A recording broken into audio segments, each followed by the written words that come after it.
स्कंद 5 अध्याय 17 गंगेविषयी विवरण आणि शंकरकृत संकर्षण देवांची स्तुती। श्री शुक म्हणाले, राजा बळीराजाच्या यज्ञशाळेत साक्षात यज्ञमूर्ती भगवान विष्णूंनी जेव्हा त्रैलोक्य मोजण्यासाठी आपला पाय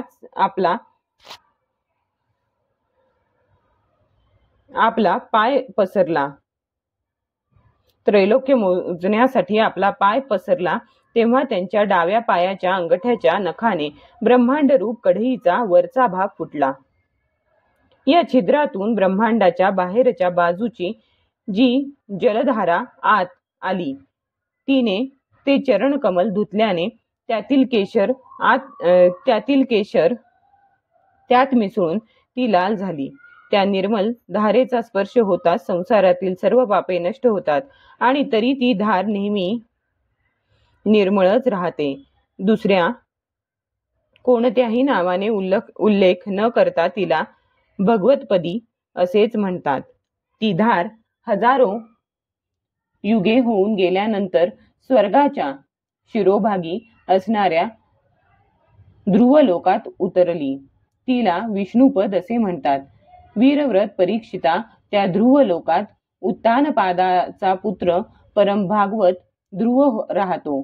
तो दररोज वाढत्या भक्तिभावाने हे आमच्या कुलदेवचे चरणोदक आहे असे समजून आजही ते जल मोठ्या आदराने मस्तकी धारण करतो। त्यावेळी प्रेमभरामुळे त्याचे हृदय अत्यंत सद्गदित होते आणि भावोद्रेकाने बळेच मिटून घेतलेल्या त्याच्या दोन्ही डोळ्यांतून निर्मल पाण्याच्या धारा वाहू लागतात आणि शरीरावर रोमांच उभे राहतात। यानंतर आत्मनिष्ठ सप्तर्षी तिचा प्रभाव जाणल्या कारणाने हीच तपश्चर्येची आत्यंतिक सिद्धी आहे असे मानून त्याप्रमाणे मुमुक्षुजन प्राप्त झालेली मुक्ती आदराने आपल्या मस्तकावर धारण करतात। त्याप्रमाणे ती आपल्या जटांवर धारण करतात।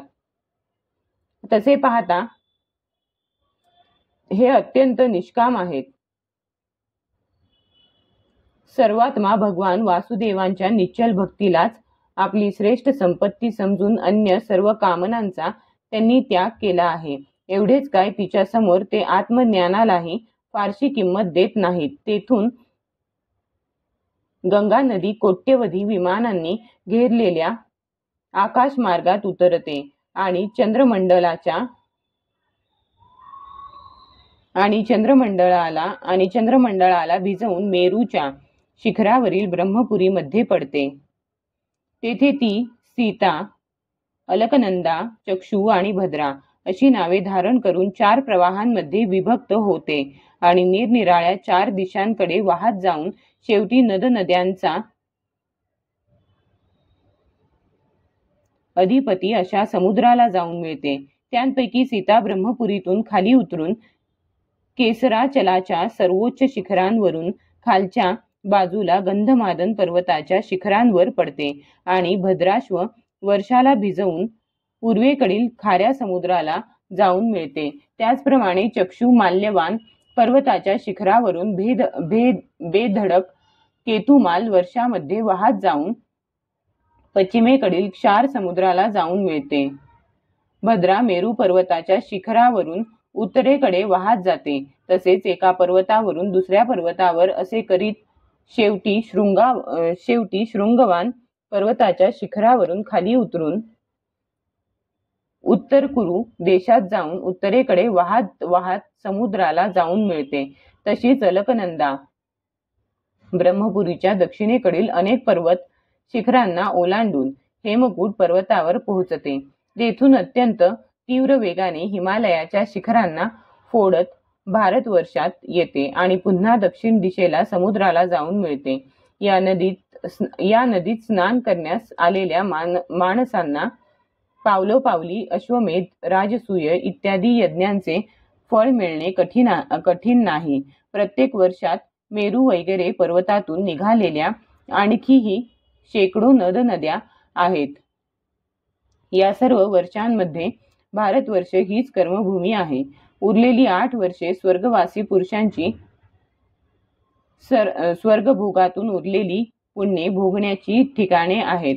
म्हणून यांना भूलोकाचे स्वर्ग असेही म्हणतात. मानवी गणनेनुसार तेथील देवतुल्य मनुष्यांचे आयुष्य 10,000 वर्षांचे असते. त्यांच्यामध्ये 10,000 हत्तींचे बळ असते.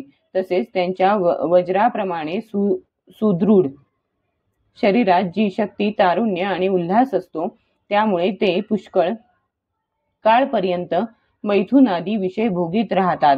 शेवटी भोग संपल्यावर त्यांचे आयुष्य फक्त 1 वर्षाचे शिल्लक राहते. तेव्हा त्यांच्या स्त्रिया गर्भधारण करतात.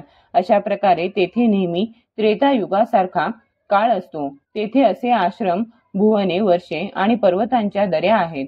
तेथील सुंदर वने, उपवने, सर्व ऋतूतील फुलांचे गुच्छ, फळे आणि नवीन पालवीच्या शोभेच्या भाराने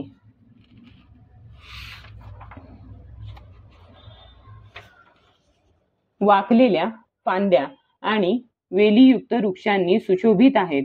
तेथे निर्मल पाण्याने भरलेले जलाशय असे आहेत की त्यात निरनिराळी नवीन कमळे उमललेली असतात आणि त्या कमळांच्या सुगंधाने आनंदित होऊन राजहंस, पानकोंबड्या, कारंडव, सारस, चकवा इत्यादी पक्षी निरनिराळ्या प्रकारच्या बोली बोलतात.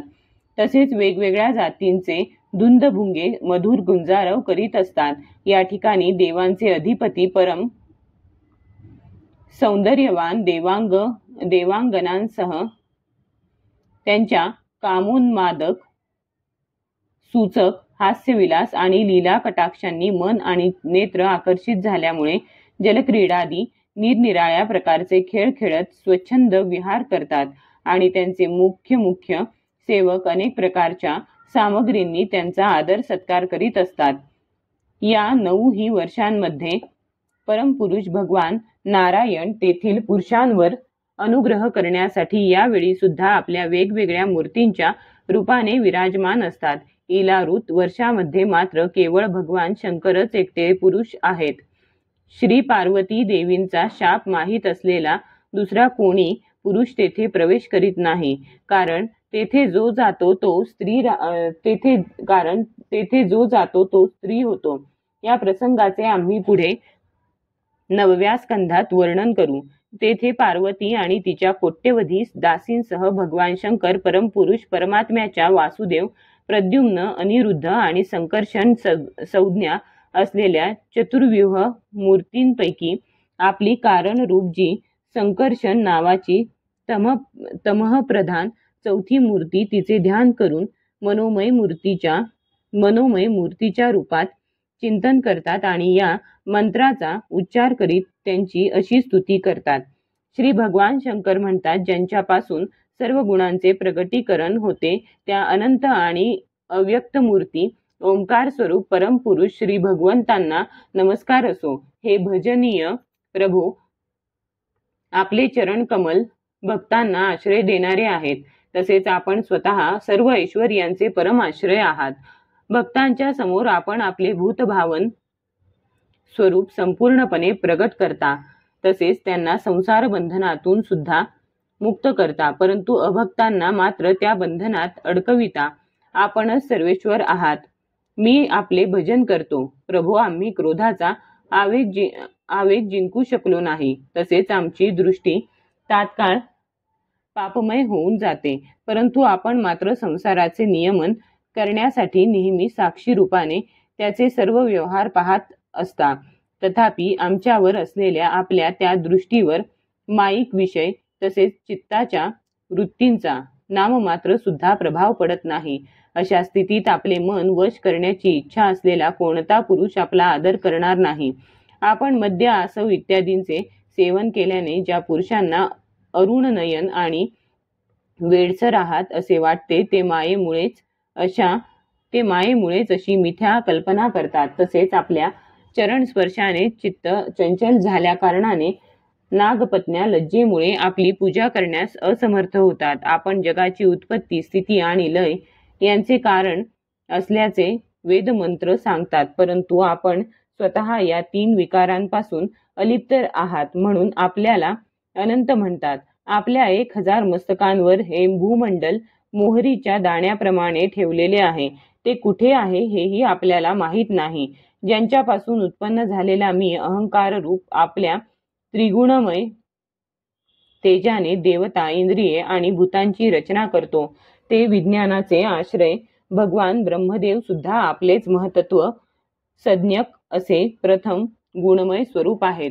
हे महात्मन, महत्त्व, अहंकार, इंद्रियाभिमानी देवता, इंद्रिये, पंचमहाभूते इत्यादी आम्ही सर्वजण दोरीत बांधलेल्या पक्षाप्रमाणे आपल्या क्रियाशक्तीच्या अधीन राहून आपल्याच कृपेने या जगाची निर्मिती करतो. सत्वादी गुणांच्या सृष्टीने मोहित झालेला हा जीव आपणच रचलेल्या तसेच कर्मबंधनात टाकणाऱ्या मायेला कदाचित जाणू शकेल, परंतु तिच्यापासून मुक्त होण्याचा उपाय सहजपणे त्याला माहीत होत नाही. या जगाची उत्पत्ती आणि प्रलय ही आपलीच रूपे आहेत, अशा आपणास मी वारंवार नमस्कार करतो. अध्याय 17 समाप्त.